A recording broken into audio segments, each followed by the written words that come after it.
I really resisted making this video for as long as I could, but here we are. Let's talk about tariffs.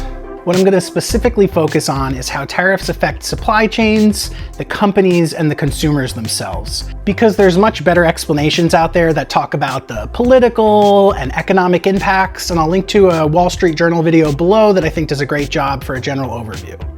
The biggest impact on tariffs and supply chains is that costs go up.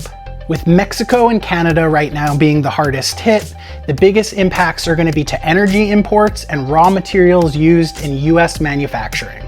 A 25% spike in raw material costs is not something businesses can just take on the chin. So they either need to take a hit on profitability, pass that along to the consumer, or figure out a contingency plan. Shortly after the election, supply chain teams would have huddled to discuss a bunch of what-if scenarios around moving suppliers and factories to different countries that aren't impacted by the tariffs. They also would be looking at potential ways to adjust product manufacturing to use less of those materials. At that point, it was still a lot of speculation, and these were really just back pocket contingencies. Now that they're here, teams will be expected to start implementing the first phases of these plans. This is a massive, slow-moving effort made more complicated by the fact that everyone's doing this at once.